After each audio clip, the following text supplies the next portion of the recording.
तो chapter number 5। पहली चीज देखी हमने कि स्वस्थ व्रत का उल्लेख चरक ने सूत्र 5 में किया और सदव्रत का उल्लेख सूत्र 8 के अंदर किया है। द्वादश अशन प्रविचारणाएं हैं, 12 अशन प्रविचारणाएं, 10 औषध काल हैं। आहार की मात्रा अग्निबल के ऊपर डिपेंड करती है। आहार मात्रा अग्निबल अपेक्षणी। लघु द्रव्य वायु और अग्नि महाभूत की प्रधानता वाले होते हैं, तो अग्निवर्धन का काम करते हैं ये।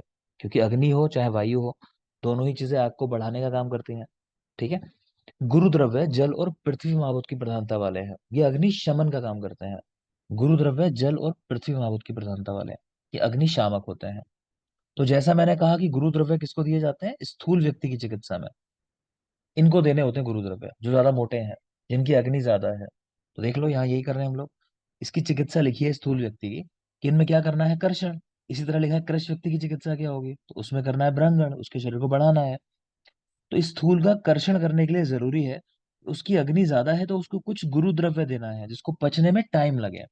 लेकिन साथ ही साथ ध्यान दोगे कि वो उसका संतर्पण ना करे, क्योंकि संतर्पण करने वाला आहार जो है वो वेट को बढ़ा देगा। ठीक है। तो हम ऐसे द्रव्य चूज करते हैं जो गुरु तो हो लेकिन अपतर्पण करने का काम करें। इसके बिल्कुल एंटी क्रश के अंदर हो जाएगा कि लघु लेकिन संतर्पण आहार, लघु हो लेकिन संतृप्त करने वाला हो। क्लियर। आगे देखिए, ये पूछी जाती है चिकित्साएं। कह रहे हैं भोजन कितना करना चाहिए, तो बेसिक सा रूल ध्यान रख लो। तो कह रहे हैं कि कुक्षी को आधा या तीसरा हिस्सा ही भरना चाहिए भोजन से। तो कुछ लोगों ने कहा है तीसरा हिस्सा, कुछ लोगों ने कहा है आधा हिस्सा भर लेना चाहिए। और कुल मिला के भोजन बहुत ज्यादा नहीं करना चाहिए। यही चीज आती है। अति अच्छी नहीं है, लघु द्रव्य भी बहुत ज्यादा नहीं लेने हैं, तो इस पे सवाल नहीं बनता है सच। तो आप इसको मत देखो। बस इतना ध्यान रखो कि अति नहीं करनी है, चाहे लघु है चाहे गुरु द्रव्य है। आगे चलें। कुछ द्रव्य बता रहे हैं कि भाई ये भी गुरु द्रव्य होते हैं, इनको भोजन के बाद नहीं खाना चाहिए। जैसे तंडुल, प्रथुक, नाम ध्यान रखना हल्का सा कि क्यों नहीं खा रहे, ऐसा सवाल पूछ लेता है तो गुरु होने की वजह से इनको नहीं खाना भोजन के बाद। कह रहे हैं भोजन को पचाने में अग्नि को इतना काम कर रहा है, ऊपर से तुमने और गुरु द्रव्य खिला दिए भोजन के बाद, तो सही नहीं है। तो गुरु द्रव्य भोजन करने के बाद नहीं खाने, उदाहरण के तौर पे तंडुल, प्रथुक आदि। नेक्स्ट इन्होंने बताया कि कुछ द्रव्य ऐसे हैं जिनका आपको अभ्यास करना चाहिए, डेली लाइफ में उनको यूज करना चाहिए। कुछ ऐसे हैं जिनका अभ्यास नहीं करना है, कि कभी यार खा लिया चलो ठीक है, लेकिन रेगुलर नहीं यूज करना। तो जो अभ्यास के लिए शब्द आया है, वो शब्द आया है शीलन। यहाँ देख पा रहे हो शील, तो यही लिख लोगे, अभ्यास लिखा है ना, अभ्यास और शीलन ऐसा करके लिख लो। ये सवाल आ चुका है एग्जाम में कि इनमें से शीलन किसका पर्यायवाची है, तो अभ्यास का पर्यायवाची है। ठीक है। तो अभ्यास करने योग्य क्या चीजें हैं जो नॉर्मली आप डेली घर में यूज करते हो, जैसे चावल हो गए, शक्तिशाली मूंग की दाल, सैंधव नमक, आंवला, यव, अंतरिक्ष का पानी, मतलब वर्षा का पानी जो होता है वो सबके लिए अच्छा है। दूध है, घृत हुआ, मधु हुआ। तो ये चीजें कह रहे हैं कि इनका अभ्यास करना चाहिए, तो इनको रटने की जरूरत ही नहीं है। याद रखना है जिसका अभ्यास नहीं करना। तो वो क्या है, यवक। नीचे देख पा रहे हो लिखा है यवकाश्चा नाशीलिए, बीच में ना वर्ड है। तो यव का तो प्रयोग करना है, लेकिन यवक का नहीं करना। ठीक है। यव का प्रयोग करने को बताया है और यवक के लिए मना किया है, स्पेशली याद रखेंगे इसको। प्लस यही देख पा रहे हो वाग्भट ने कुछ और चीजें बताई हैं अभ्यास करने के लिए। एक ही हमें याद रखना है, त्रिफला, मधु और सर्पी। त्रिफला के साथ मधु, सर्पी संध्या के समय, ऐसा कहते हैं कि ये नेत्र रसायन का काम करता है, नेत्रों के लिए अच्छा है। ठीक है, तो इसको याद रखना। त्रिफला, मधु और सर्पी संध्या के समय, काफी जरूरी बात है। और एक और बात ध्यान रखो, जब भी मधु और सर्पी को लेना है एक साथ, तो उनको बराबर मात्रा में नहीं लेते। अगर बराबर लेते हैं तो वो विष का काम करते हैं। तो कंडीशन देख के, आपको लगे कफज कंडीशन है तो वहां मधु बढ़ा दो, आपको लगे वातज कंडीशन है तो वहां सर्पी बढ़ा दो। तो एक की मात्रा कम और एक की मात्रा ज्यादा रखनी है। नेक्स्ट चलिए।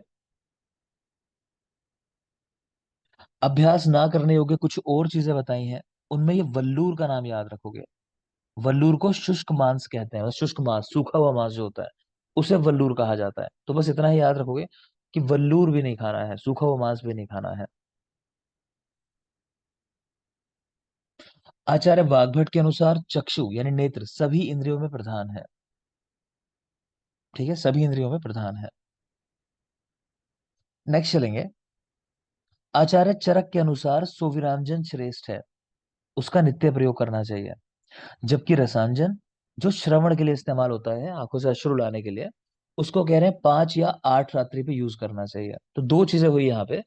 एक तो चरक के अनुसार कौन सा अंजन श्रेष्ठ है, तो सोविरांजन। ठीक है। नीचे देख पा रहे हो कि सुश्रुत के अनुसार श्रोतांजन श्रेष्ठ होता है।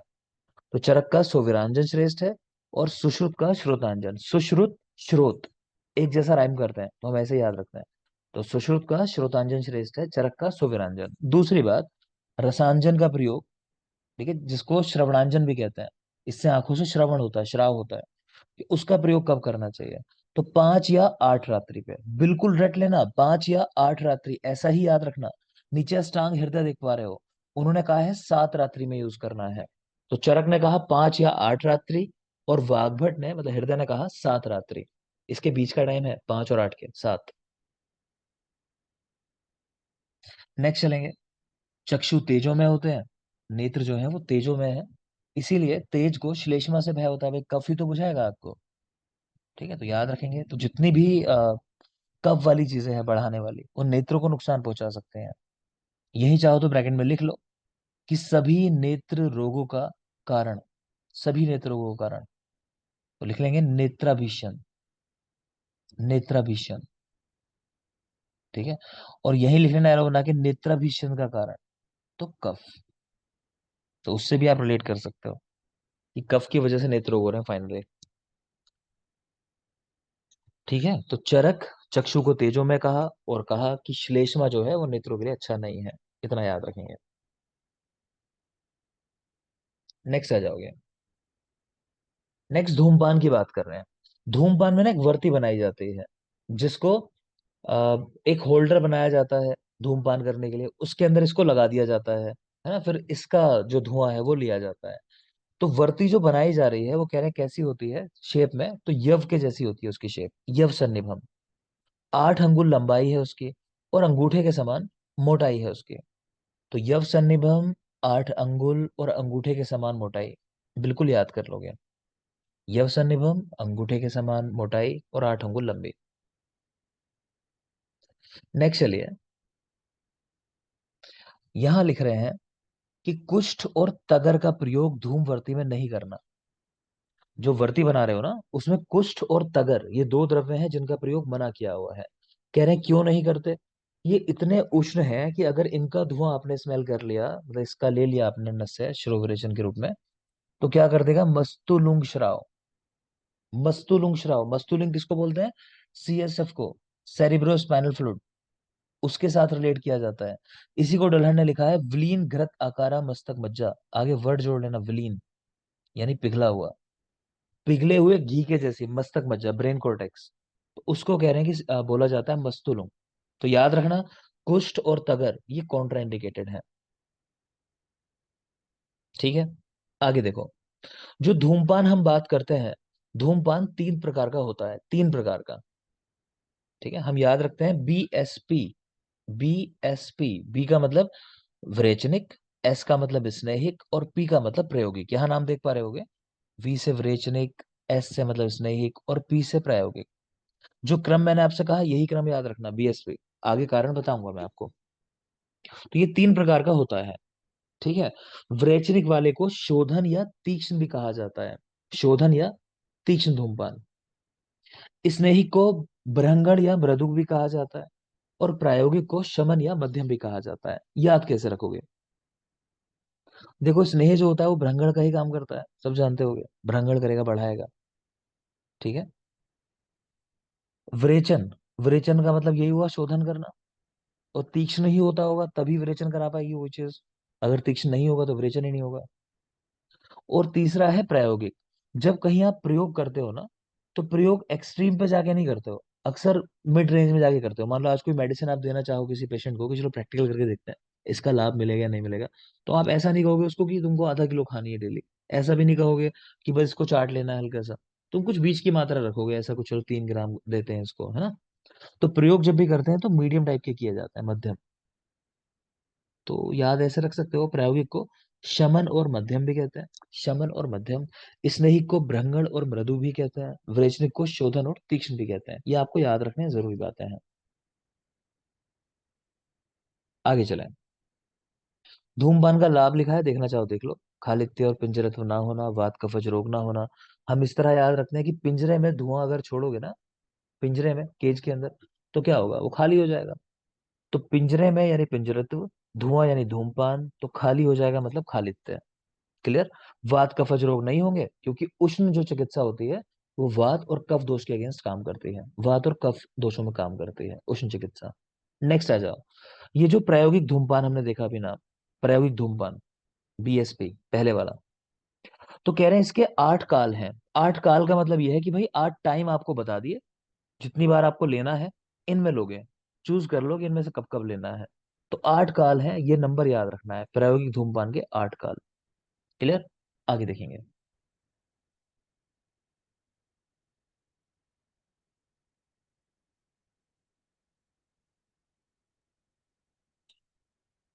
नेक्स्ट देख रहे हो कि धूम नेत्र जो बनाया जाता है वो वर्ती लगाने के लिए, तो वो कैसा हो, रिजु हो, 3 कोश हो, उसमें 3 चैम्बर बने हो, और कोलास्थी अग्र प्रमाण छिद्र, आगे छिद्र कितना बड़ा हो, तो कोलास्थी मतलब बेर की गुठली उसके अंदर आ सकती हो, इतना बड़ा छेद रखना है आगे।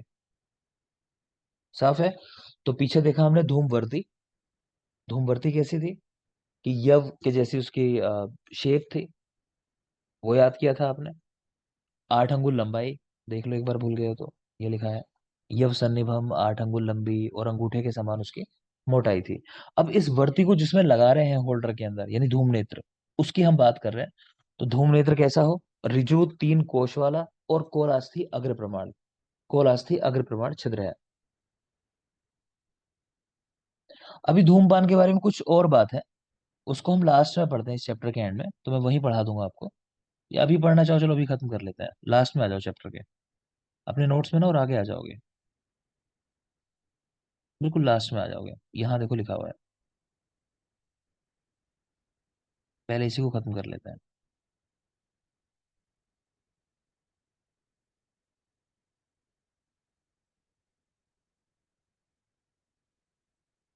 ठीक है, यहाँ पे आ जाओ, बिल्कुल लास्ट में चैप्टर के, 3 4 पेज आगे है, ये पेज निकाल लोगे। ठीक, चलो देखते हैं। तो पहले तो लिख रहे हैं टाइप्स अकॉर्डिंग टू डिफरेंट आचार्य, तो वो सब देख लेंगे यहाँ पे, कि धूमपान एक तो रात्रि में निषिद्ध है, अकॉर्डिंग टू आचार्य वाग्भट धूमपान की आयु 18 वर्ष के बाद। धूमपान कब करना है, 18 वर्ष के बाद बताया गया, आचार्य वाग्भट के द्वारा। शारंगधर ने कहा 12 से 80 वर्ष धूमपान की आयु है। ठीक है, तो पहली चीज, ये धूमपान वो धूमपान नहीं है स्मोकिंग करना।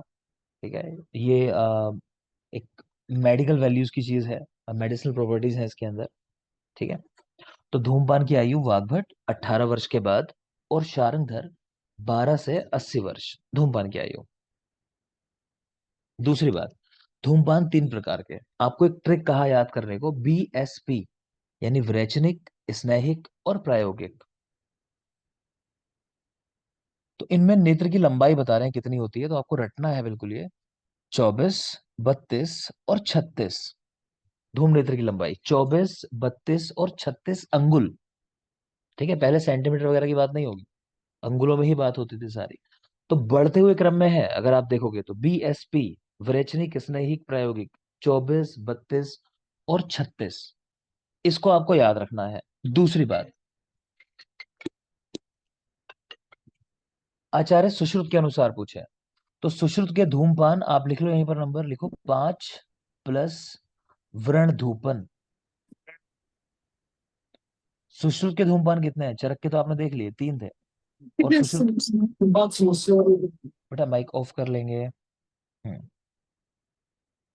तो चरक के धूमपान आपने देखे 3, BSP, और सुश्रुत के हैं 5 प्लस व्रण धूपन। मैं आपको डिटेलिंग में जाने को नहीं कहूंगा यहाँ, पीजी में हम लोग सब कुछ याद रखते हैं जितनी चीजें हैं, लेकिन आपके लेवल पे नहीं इतना डिटेल में आएगा, इतना काफी है, 5 प्लस व्रण धूपन। ठीक है, वाग्भट का कुछ खास नहीं। अच्छा, व्रण धूपन की चाहो तो लंबाई याद कर लो, व्रण धूपन वाला 8 अंगुल का होता है, व्रण धूपन 8 अंगुल, इसको याद कर लेना, व्रण धूपन 8 अंगुल। और देखोगे आगे। Hello sir. हाँ बोलिए। ये 5+1 दुपन मीन्स लाइक वो 6 पूछेगा या क्वेश्चन कैसे पूछ नहीं सकता है नहीं, उस श्लोक का? वही मैंने कहा, सुश्रुत का क्वेश्चन जब आएगा ना, तो छह नहीं लगाना आंसर, छह पूछता ही नहीं है वो यही पूछेगा 5 प्लस वृणधूपन। बेस्ट आंसर यही है, यही पिक ओके। करना है। ठीक है। अगर सपोज करो 5 भी नहीं दिया, छह भी नहीं दिया, तब क्या करोगे? हम्म, तो मतलब गलत दिया हुआ है क्वेश्चन। ठीक है ना? जी तो सर, क्वेश्चन ओके। गलत है। तो अगर सुश्रुत पूछेगा, या तो आपको देगा ऑप्शन 5 प्लस वृणधूपन, या रखेगा छह उसी क्वेश्चन के अंदर। तो आपको इन दोनों में से क्या चूज करना है? 5 प्लस वृणधूपन। छह नहीं कहा सुश्रुत ने, पांच ही कहा है। छठा उन्होंने बता दिया है आगे थ्योरी में चल के। ठीक है। ओके। आगे देखिए। धूमपान के काल आपने देख ही लिया कि चरक ने प्रायोगिक धूमपान के कुल 8 काल बताए हैं। ये बाकी आचार्यों के अनुसार भी काल है, तो मैं बाकी के तो नहीं कह रहा आपसे। चरक के देख लो जरा। ये चरक के हैं, इनको आपको याद रखना है कि वैचनिक के 3 या 4, स्नैहिक का 1, और प्रायोगिक के 2। हमने अब तक ट्रिक याद की थी बीएसपी, है ना? बीएसपी करके याद किया था। लेकिन यहाँ पे उस ट्रिक से नहीं निकलेगा बेटा, यहाँ पे आपको याद करना पड़ेगा बीपी सिंह। बीपी सिंह यानी बीपीएस, ऐसा करना पड़ेगा। तो वैचनिक 3 या 4 घटते हुए क्रम में है, फिर प्रायोगिक 2, और स्नेहिक 1, ऐसा करके। तो 3, 4, 2 और 1। जरूरी क्या है? आपसे पूछेगा प्रायोगिक धूमपान के कुल कितने काल हैं, तो वो आपको बता दिए पीछे 8 है। अब उन 8 में से आपको 2 टाइम लेना है। ठीक है, वो 8 टाइम बता दिए उन्होंने, फिर उनमें से 2 टाइम लेना है। क्लियर?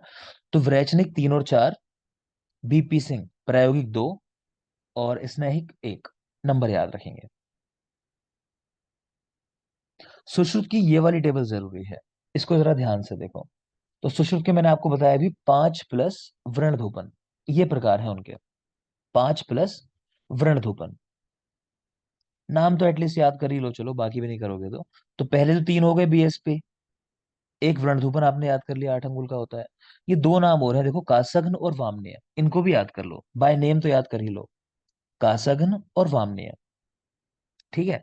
इनके आगे ये लिखा हुआ है कि इन धूमपान को कहाँ से लेते हैं, नासा से लेते हैं या मुख से लेते हैं। जैसे व्रण है, तो व्रण में तो व्रण के ऊपर दिखाओगे धूमपान। लेकिन अब वैचनिक वाला है तो लिखा है नासा से लेना है। स्नेहिक वाला नासिका या मुख, कहीं से भी ले सकते हो। प्रायोगिक वाले को नासिका से लेना है। कासगन को मुख से, वामनीय को मुख से। तो याद रखना, ऊपर वाले नासिका से हैं तीनों, नीचे वाले मुख से हैं दोनों, ऐसा करके याद कर लो।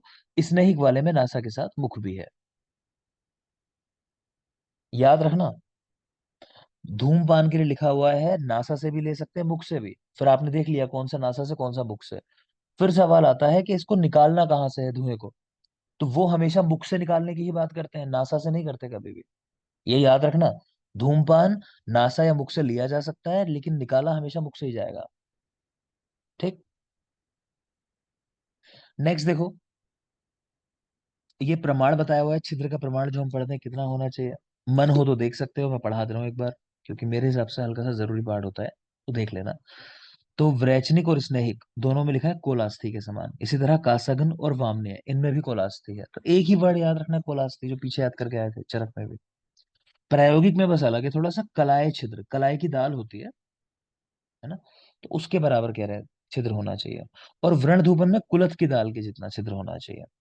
तो दो में ही अलग आया है, एक प्रायोगिक में कलाय छिद्र, और व्रण धूपन में कुलथ के समान। और लास्ट पॉइंट सबसे जरूरी है, ये ध्यान से देखना है, कौन सा धूमपान कब तक करवाना है। तो वैचनिक को कह रहे हैं कि दोष दर्शनार्थ कराते हैं, कि दोषों को देखने के लिए। जो पॉइंट लिखे हैं वो जरूरी है, वो याद करना है। तो विरेचन क्यों कराते हो आप? विरेचन में दोष निकल के आते हैं बाहर। स्नेही कब तक कराएंगे? कह रहे हैं यावत अश्रु प्रवृत्ति, जब तक आंखों से अश्रु ना आने लगे तब तक इसको करना है, यावत अश्रु प्रवृत्ति। प्रायोगिक 3 3 उच्छ्वास, 3 या 4 बार की सांस खींचना है, 3 3 उच्छ्वास लेने हैं दोनों तरफ से, नासा से मार लो। और कितनी बार करना है ऐसा? 3 या 4 बार रिपीट करना है। कासग्न और वामनीय दोनों में लिखा है ग्रासांतर। अब माफ करें, गलत है वो, सही कर लेना बेटा। कासग्न जो है वो ग्रासांतर है, और वामनीय वाला जो है उस वहां होना चाहिए तिल तंडुल ये बाबू बुलाकर, वो गलत जगह लिख दिया। कासग्न है ग्रासांतर, और वामनीय है तिल तंडुल ये बाबू बुलाकर। हो सकता है आपके नोट्स में ठीक हो, जो नोट्स से मैं पढ़ा रहा हूँ, आपके शायद दूसरे नोट्स होंगे थोड़े से, उनमें शायद ठीक लिखा होगा। तो सबसे जरूरी ये जो पार्ट पढ़ाया लास्ट में आपको, सुश्रुत वाला, इनमें आपको क्या याद रखना है, मैं एक बार फिर बोल रहा हूँ। आपको बेटा ये वाला पार्ट याद रखना है। इसमें भी सबसे ज्यादा जो पूछे जाते हैं वो कौन से पूछे जाते हैं? एक स्नेहिक वाला, यावत अश्रु प्रवृत्ति, इसको बिल्कुल याद कर लोगे।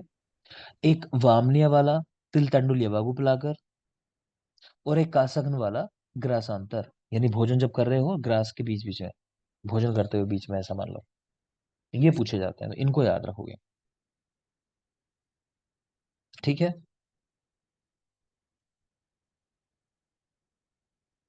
चलो अब वापस आ जाएंगे, जहाँ चैप्टर में पढ़ रहे थे हम लोग वहीं आ जाओगे।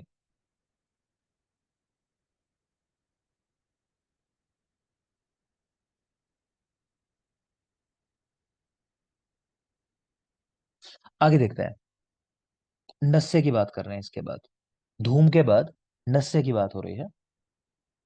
तो नस्से कब लेना है, एक तो ऋतु में ध्यान रखो। तो प्रावृट, शरद और बसंत, अगर ध्यान से देखोगे तो जो छह ऋतुएं होती हैं, शिशिर, बसंत, ग्रीष्म, ठीक है, तो इनके बीच वाले कौन से? बसंत। फिर वर्षा, शरद, हेमंत, अगली तीन जो है उनके बीच की ऋतु आ गई शरद। और एक है प्रावृट ऋतु। ठीक है, तो ऐसे याद कर सकते हो कि दोनों मिडिल वाली और प्रावृट ऋतु, इनको साधारण ऋतुएं कहा जाता है। तो इनमें नशे लेने की बात आई है, प्रावृट, शरद और बसंत में। फायदा क्या होता है, लाभ क्या होता है? जीरेतश्चा उत्तम अंगेशु जराम न लभते बलम। कि अगर आप जीर्ण भी हो गए हो, एज बढ़ गई है, इसके बाद भी उत्तम अंग यानी शिरा प्रदेश, तो वहां पे लक्षण नहीं दिखाई देते बुढ़ापे के। नेक्स्ट चलिए। अणु तेल का प्रयोग कहाँ करते हैं और कैसे उसको बनाते हैं, दोनों बातें जरूरी हैं। तो चरक ने कहा अणु तेल का प्रयोग वातिक प्रतिशाय में करने के लिए। सुश्रुत ने कहा वात व्याधि, और यही लिख लेना पक्षाघात। पक्षाघात में भी कहा है। एक अणु तेल आया है पक्षाघात में भी। ठीक है, अभ्यंग कराने के लिए। खैर, निर्माण विधि की अगर बात करें तो तेल, क्वाथ और जल, तीन चीजें कह रहे हैं कि तेल लेना है, द्रव्यों का क्वाथ लेना है जिनसे सिद्ध किया वो बनाना है, और जल लेना है। इनका रेशो रहेगा 1, 10 और 100 का। तो तेल सबसे महंगी चीज, सबसे कम 1 भाग। फिर क्वाथ 10 भाग ले लिया। और जल जो है वो सबसे ज्यादा, क्योंकि उस जमाने में तो फ्रीली अवेलेबल होगा, तो 100 भाग, 1, 10, 100। टोटल 10 बार पाक करना है। जब लास्ट टाइम पाक करते हैं तो बराबर मात्रा में अजाशीर का प्रयोग करते हैं। ये सवाल आ चुका है, कौन सी बार पाक करते समय अजाशीर डालना है और कितना डालना है? तो 10वीं बार पाक करते समय बराबर मात्रा में अजाशीर का प्रयोग। मात्रा कितनी है इस अणु तेल की? तो आधा पल की मात्रा इस्तेमाल करनी है कह रहे हैं प्रतिदिन। और 3 डिवाइडेड डोज में करनी है, यानी ये नहीं सिंगल डोज में दे दिया उसको, 3 डिवाइडेड डोजेस। मात्रा तोड़ ली, आधा पल की मात्रा। एक पल लगभग हम मानते हैं 4 तोला का होता है, और एक तोला जो होता है लगभग वो 11.5 ग्राम के आसपास होता है, 11.8 ग्राम मान लो आप लगभग, इतना। ठीक है, तो रफली 12 ग्राम मान के आंसर निकालते हैं, 12 ग्राम या 10 ग्राम जैसे निकालना चाहो। कुछ लोग 12 ग्राम से, कुछ लोग 10 ग्राम से आंसर निकालते हैं। ठीक है, एमएल में भी रखो इतना ही मान लेते हैं। तो जब यहाँ आधा पल लिखा है तो मतलब ये हो गया लगभग 20 ग्राम, अगर रफली उस तरह देखना चाहो, या फिर 20 ml अगर उस तरह कहना चाहो। क्लियर? 3 डिवाइडेड डोजेस के अंदर आधा पल की मात्रा। कह रहे हैं इसको रोजाना नहीं दिया जाता, एक दिन छोड़ के दिया जाएगा। और टोटल 7 दिन देनी है ये चीज आपको। तो कितने दिन लग जाएंगे? जैसे आज दिया, कल नहीं दोगे, गैप करोगे, फिर अगले दिन दोगे, तो टोटल दिन लग जाते हैं बेटा 13 डेज लग जाते हैं इस पूरी प्रोसेस के अंदर। तो ये भी याद रखोगे कि 7 दिन देना है, कुल 13 दिन लगेंगे इस प्रोसेस के अंदर। ऑल्टरनेट डे दिया जाता है। नेक्स्ट चले। अति तो नहीं हो रही है, ज्यादा तो नहीं हो गया, ये बता देना। पढ़ना है आज इतना ही रखना है, क्योंकि वो महाकषाय भी याद करने हैं आपको। कम से कम कोशिश करो 2 लेक्चर तो उसके याद करने हैं आपको।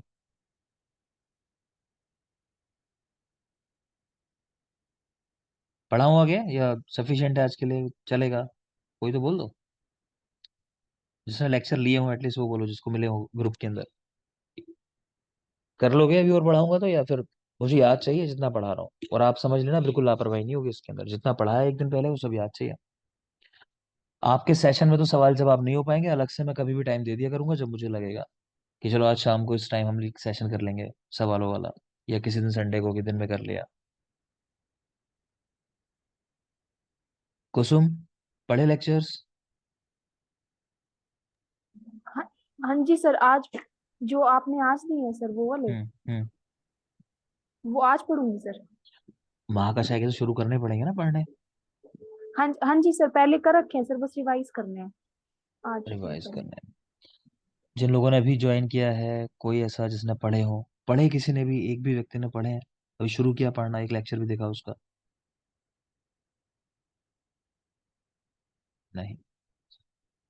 चलो ठीक है, उसमें समय लगेगा कुल मिला के याद करने, बहुत सारी चीजें हैं बेटा उसमें, डेज भी हैं। क्योंकि ऐसे एग्जाम में, जो आपका एग्जाम है, ऐसे एग्जाम्स के अंदर डेज भी आते हैं, कौन से डे कब सेलिब्रेट किया जाता है ना, कि पॉपुलेशन डे कब है, वर्ल्ड डायबिटीज डे कब है। तो इस तरह वाले सवाल भी आते हैं, तो वो भी मैंने आपको लेक्चर दिया है। आज मैंने आपको कुछ 8-10 लेक्चर दिए हैं, जिनको ईमानदारी से अगर याद करने जाओगे तो कम से कम आपके 2 दिन लगेंगे उनको पूरी तरह अगर याद करने जाओगे तो। ठीक है, वो करने हैं, जरूरी पार्ट है। ठीक है, चलो देखते हैं थोड़ा सा और आगे क्या लिखा है। सर वो मुझे मुझे नहीं प्राप्त हुई सर अभी तक। रविंद्र, ऐड किया आपको ग्रुप के अंदर? नहीं किया अभी मैंने? शायद नहीं है सर मैं अभी तक। ग्रुप में नहीं ऐड होगे, ठीक है। ठीक है, जो ग्रुप में ऐड नहीं है बेटा उनको नहीं कह रहा मैं, ग्रुप में जो लोग ऐड हैं, जिन्होंने ठीक है, जो तय कर चुके हैं पढ़ने का, उनकी फीस सबमिट हो गई, मैंने ग्रुप में ऐड कर दिया उन लोगों को, तो ग्रुप में लेक्चर प्रोवाइड कर दिया मैंने। ठीक है, देखो आगे। नेक्स्ट देख रहे हो आप, दंत पवन का वर्णन। दंत पवन मतलब दातून, जो ब्रश कर रहे हो। तो कह रहे हैं कैसी होनी चाहिए? आपोतितम अग्रम, दुओ कालो, कषाय कटु तिक्तकम। तो एक तो आपोथित अग्र हो, कहने का था क्रश किया हुआ हो अगला पार्ट उसका। तो गांव में कभी देखोगे लोग क्या करते हैं, लकड़ी तोड़ लेते हैं वृक्ष की, नीम की जैसे जनरली यूज करता है, तो आगे से उसको क्रश कर लेते हैं, ब्रश जैसा बना लेते हैं उस तरह। कह रहे हैं 2 टाइम करना है, सुबह शाम। और रस कैसा होना चाहिए? कषाय कटु तिक्त, यानी लास्ट के तीनों रस कटु तिक्त कषाय लिखे इन्होंने। सुश्रुत ने क्या किया? उन्होंने मधुर रस भी जोड़ दिया, याद रखना, सुश्रुत ने मधुर रस की भी दातून कही है, कटु तिक्त कषाय के अलावा। आगे देखो, इन पे भी सवाल है कि चरक ने ना तो दातून की लंबाई बताई, ना ही जीवा निर्लेखन, टंग क्लीनर, इनमें से किसी की लंबाई नहीं बताई है चरक ने, ना दातून की, ना जीवा निर्लेखन की। ठीक है। अगर सुश्रुत वाग्भट की बात करो, तो कह रहे हैं दातून 12 अंगुल की है, इससे 2 अंगुल छोटी जीवा निर्लेखन, टंग क्लीनर है, 2 अंगुल छोटी। तो ये याद रखोगे। तो चरक ने दातून और जीवा निर्लेखन की लंबाई नहीं बताई, सुश्रुत वाग्भट ने 12 अंगुल दातून और 2 अंगुल कम जीवा निर्लेखन, यानी 10 अंगुल। नेक्स्ट चलिए। उत्तम दातून लिखी है वाग्भट, सुश्रुत के अनुसार। ये आपको बिल्कुल रटनी है बेटा, ये वाला जो श्लोक है, ये बिल्कुल रटा हुआ होना चाहिए। निम्बश्च तिक्त के श्रेष्ठा, कि अगर तिक्त द्रव्य की दातून आपको करनी है तो नीम की करो। फिर कह रहे हैं कषाय खदिरस तथा, कषाय द्रव्य की दातून करनी है तो खदिर की करनी है, कषाय खदिर। मधु को मधुर श्रेष्ठा, मधुक, तो यष्टि मधु मुलैठी की दातून अगर मधुर द्रव्य की करना चाहते हो। करंजह कटु के तथा, तो कटु द्रव्य की दातून करनी है तो करंज की करो, करंजह कटु के तथा। तो बिल्कुल याद रखोगे, निम्न तिक्त द्रव्यों में श्रेष्ठ है दातून में, खदिर कषाय में, मुलैठी मधुर में मतलब मधुक, और करंज कटु द्रव्यों की दातून। किसकी दातून नहीं करनी? बाकी तो नहीं कह रहा याद करने को, इसको याद रखोगे जरूर। पलाश, पलाश के बने हुआ आसन, दंत धावन या पादुका, कुछ भी धारण नहीं करना। पलाश के बना आसन, दंत धावन या पादुकाएं, पहले पैरों में पहनने की जो चप्पलें वगैरह होती थी ना, वो भी लकड़ी की बनी होती थी, तो मना कर रहे हैं। तो पलाश का बना आसन भी नहीं इस्तेमाल करना बैठने के लिए, दंत धावन भी नहीं इस्तेमाल करनी, और पादुकाएं भी नहीं इस्तेमाल करने। आगे देखेंगे, जीवन निर्लेखन, चरक ने स्वर्ण रजत ताम्र आदि की बनी जीवन निर्लेखन की बात की है, टंग क्लीनर मेटल्स का, किनका? गोल्ड इत्यादि का। लेकिन सवाल क्या पूछता है, किस आचार्य ने वृक्ष की जीवन निर्लेखन भी यूज करने के लिए लिखा है, वृक्षों की बने? तो आचार्य सुश्रुत ने, ये चीज याद रखनी है आपको। सुश्रुत ने जो पौधों से बनी, वृक्षों से बनी जीवा निर्लेखन है, उसका प्रयोग भी बताया है। 2 सिंपल से पॉइंट है, चाहो तो याद कर लो, कि जो तंबाकू होता है वो, और जो तांबुल होता है पान, वो, इनका उल्लेख पहली बार किसने किया है? तो तांबुल यानी पान, ये तो चरक ने बताया है, पान खाना पहली बार। जबकि तंबाकू योग रत्नाकर ने बताया है, तंबाकू बाय योग रत्नाकर। ठीक है, तो याद रखेंगे। आगे चलिए। यही लिखा हुआ है योग रत्नाकर एक आचार्य का नाम। कुछ सवाल शायद आपको ध्यान आ रहे हो, बताओगे मुझे? किसको याद है अष्टविध परीक्षा योग रत्नाकर की दी हुई? कौन सुना पाएगा? जल्दी से। सर नाड़ी मूत्रम मलम जीवा शब्द स्पर्श त्रिकाकृति। बहुत अच्छा बेटा। ठीक है ना, तो ये अष्टविध परीक्षा है। चलो दूसरे सवाल का जवाब दो। मूत्र की तेल बिंदु परीक्षा किस आचार्य की देन है? योग रत्नाकर की है योग सर। सूर्योग रत्नाकर। रत्नाकर की। ठीक है। तो इनके एक दो और जरूरी पॉइंट है, बहुत जरूरी वाले हैं, मतलब याद कर लो इसको भी। इन्होंने लिखा कि वात दोष की चिकित्सा कैसे करनी चाहिए, तो मित्र के समान। पित्त की चिकित्सा जमाता यानी जमाई के समान। और कफ की दुर्जन के समान चिकित्सा करनी है, मतलब वात की चिकित्सा मित्र के समान स्निग्ध चिकित्सा है, कि फ्रेंड आया है तो बढ़िया बढ़िया उसको आप अच्छे से चीजें खिलाते हो, पिलाते हो, बैठाते हो, है ना, ऐसे। क्योंकि वात का शमन तभी होगा जब स्नेह का प्रयोग करोगे। पित्त की चिकित्सा कह रहे हैं जमाता के समान, यानी जवाई जो होता है, जवाई का बड़ा ख्याल रखा जाता है ना। तो ससुराल पक्ष जो होता है वो अपने जवाई का बड़ा ख्याल रखते हैं कि भाई कुछ भी उसका गलती से मुंह ना जल जाए, कुछ गलत ना हो जाए, है ना। तो उसको चीजें देते हैं टेस्ट करके, चेक कर करके कि भाई मीठा है, ठंडा है, ऐसा। तो ऐसे जवाई का ख्याल रखा जाता है। तो मधुर और शीतल चिकित्सा है जवाई के समान।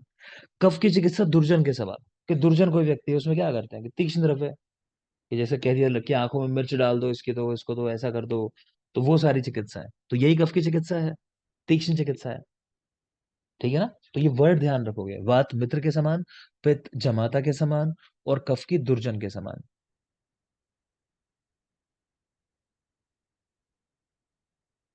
लास्ट देख रहे हैं आज का पॉइंट, फिर आगे पढ़ेंगे कल। एक होता है बेटा गंडूश, एक होता है कवल। तो गंडूश कैसा होता है? असंचारी और द्रव, ये लिक्विड है। और इसको अब अपने जो मुंह के मूवमेंट है वो नहीं करते हम लोग। जबकि कवल जो होता है, इसमें जैसे गार्गल करते हैं, कुल्ला करते हैं, उस तरह से मूवमेंट किए जाते हैं। तो ये चल होता है, और द्रव्यों का कल्क इस्तेमाल होता है इसके अंदर। तो गंडूश में द्रव, मतलब चूर्ण लेते हैं पहले, फिर उससे तैयार किया जाता है गंडूश। तो द्रव इस्तेमाल होता है फाइनली। और कवल में कल्क इस्तेमाल होता है। कवल चल है और गंडूश असंचारी, वहां मूवमेंट नहीं होता है। ठीक।